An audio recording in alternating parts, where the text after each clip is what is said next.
Una nuova bufera sulle case di riposo ISAC di Bassano, questa volta in ambito penale, in merito ad affidamenti e appalti che presenterebbero irregolarità a cooperative, soprattutto Bassano Solidale. Iscritti nel registro degli indagati con ipotesi di reato di turbativa degli incanti, la direttrice ISAC, Chiara Assunta Tracanzan, e il presidente del CDA della cooperativa, Valentino Chemin. Il blitz delle fiamme gialle nella sede amministrativa dell'ente, lo Sturm di Vicolo Carezzonico e nella sede di Bassano Solidale in Viale Vicenza, ma perquisizioni sono state fatte anche nelle abitazioni dei due indagati e in società con cui si sarebbero create associazioni temporanee di impresa. Una maxi operazione coordinata dalla Procura di Vicenza, di cui però ancora si conosce poco, bocche cucite dagli inquirenti, vista la delicatezza del caso. Sequestrato diverso materiale, sia cartaceo che elettronico, PC, tablet, che ora passeranno al vaglio dei tecnici della finanza per accertare possibili riscontri all'ipotesi del reato,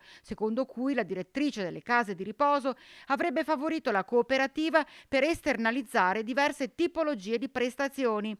Una denuncia penale che andrebbe così ad affiancarsi a quelle numerose fatte dalle sigle sindacali unitarie e dai familiari degli anziani ospiti che hanno segnalato più volte con scioperi e cortei perché preoccupati di un impoverimento della struttura.